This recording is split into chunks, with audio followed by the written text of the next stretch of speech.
So speaking of where we're going, one of the areas I think that the NAPF has honored throughout the 10 years is it has endeavored to honor those park foundations in the country that have gone above and beyond and have really thought outside the box. And we're going to hear from some award winners and some of their out-of-the-box thinking today as we do our awards. So I'm going to have Matt come on up here right now and grab a microphone.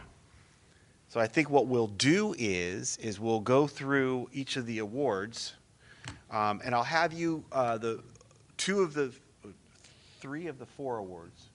We have folks here to accept on behalf, and one we do not. So those who are here, I'd like to give you, if you're interested, a minute or two to talk about your project. I'll announce it, but if you want to talk a little bit about it, you don't have to share some of the information with the folks about what you did. And it would be good if you probably stand right here, Matt. Yes, she take pictures, so I don't even want to come around. I'm good.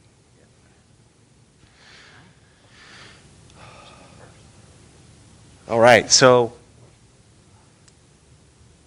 the first award we have is the 2024 Lehman Award winner in Innovative Event Production.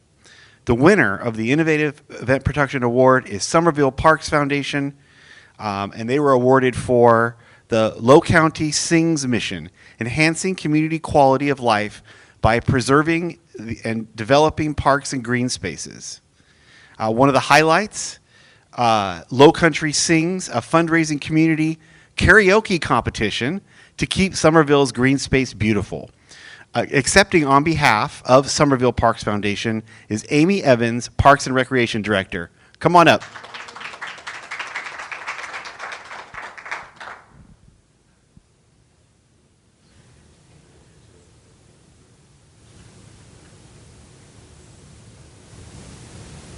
You want to say a word or two? Thank you, guys.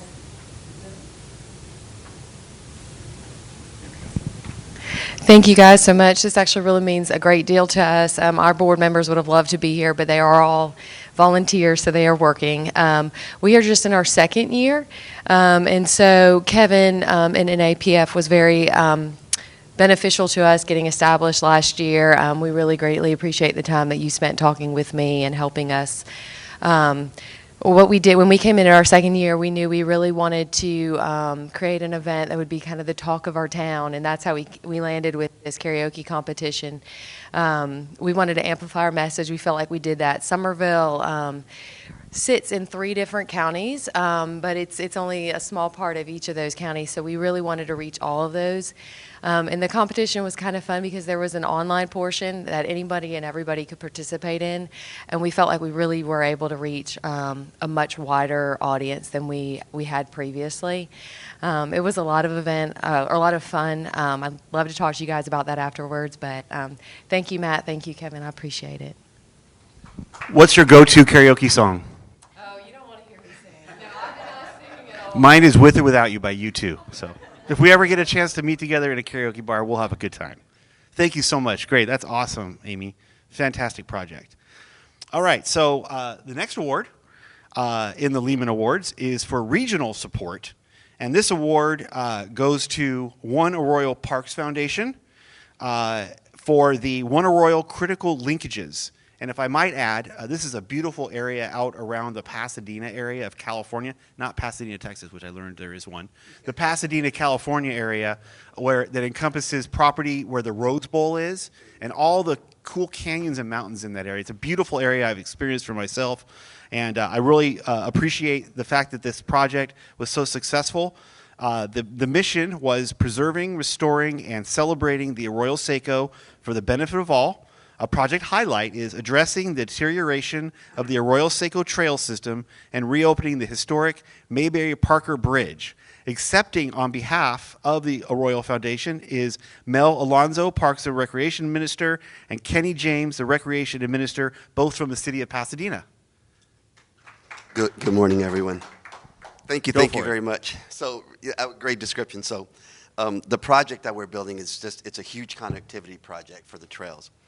And I was telling Todd earlier this morning that you wouldn't think that when you drop into the Rose Bowl, right, and you just walk maybe a quarter of a mile up, you're surrounded by lush trees and trails. So we're really excited about this. Really quickly, just a few notes.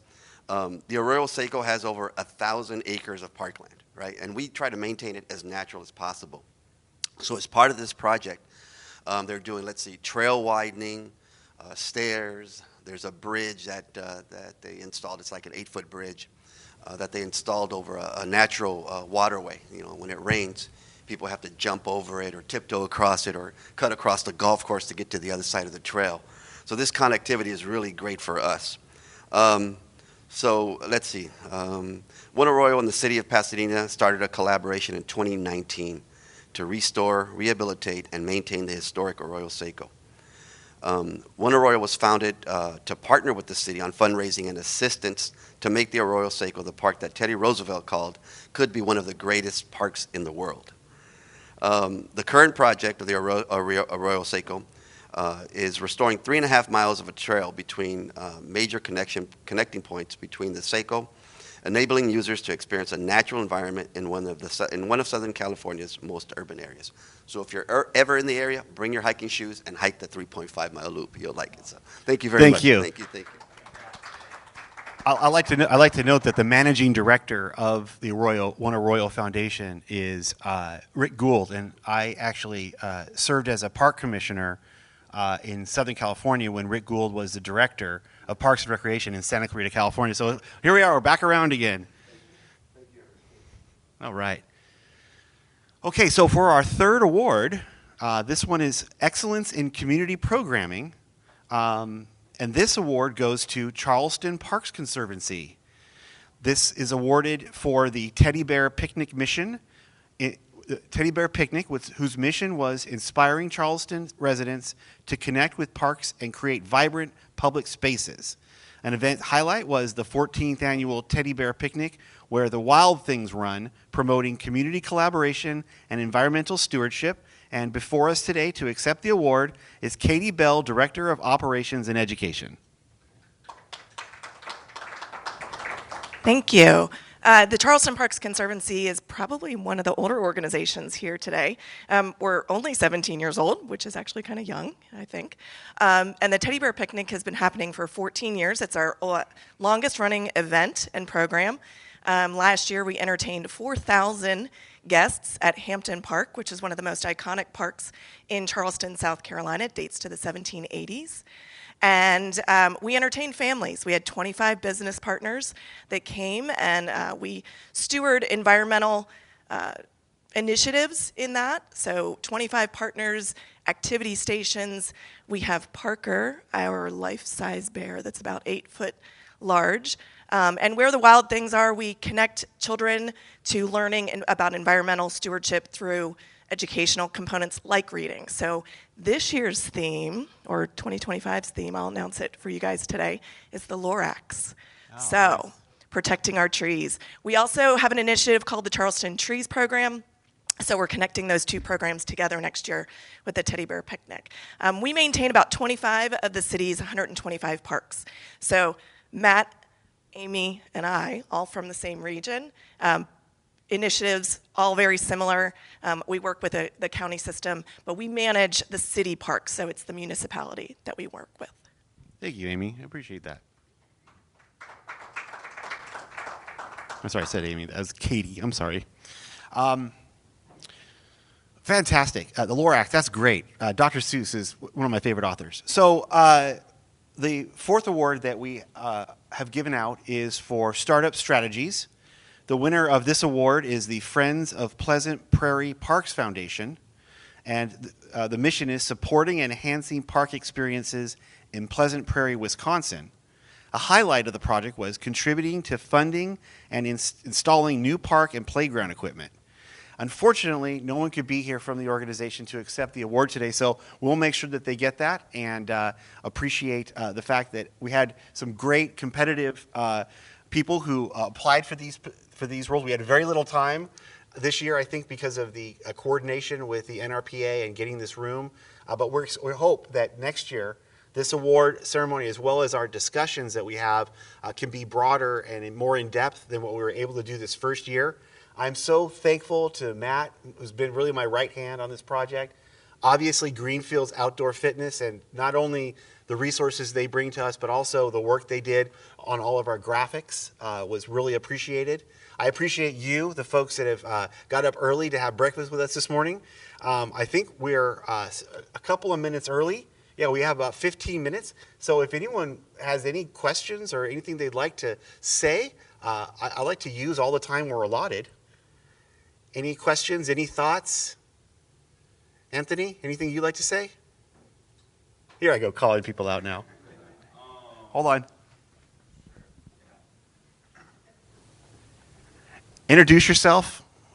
And I know probably the shorter version since there's so many things you're into. I agree. Thank you so much. So my name is Anthony Racke. I'm the professional development manager with Playcore, actually.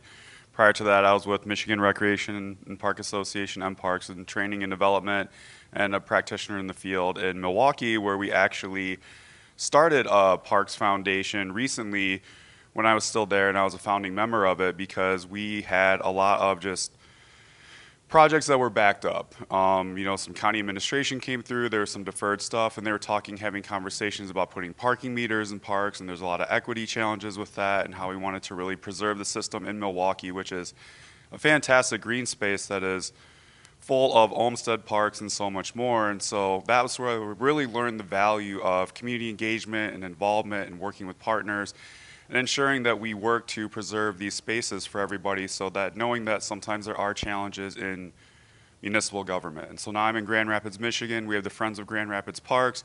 Again, fantastic opportunity. So I joined the NAPF as a young professional when I was still a young professional a few years ago.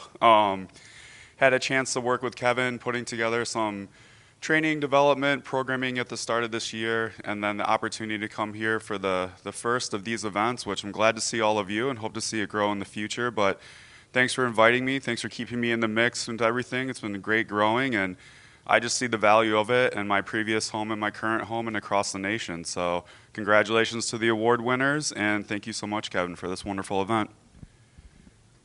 Thank you, Anthony. Anyone else like to make comment? Any questions you have of anybody who's here? Well, with that, I'm going to go ahead and allow my vice chair to close this out today, and appreciate everyone coming. Thanks again, guys. We just had, Allison and I from Greenfields just had a great idea to get the award winners together. So before you leave, let's come up here and get one last shot. But thanks again to everyone. Todd, really appreciate you coming. Thanks for everything USTA does for the NAPF, certainly Greenfields. Without you two, we wouldn't be where we are today. So please encourage park foundations. I know you all are champions, and I hope that we can be a resource for you as you begin to embark on that endeavor yourself. We're always available. Just reach out should you need anything. Thank you so much for coming, and have a wonderful trip home. Thanks a lot.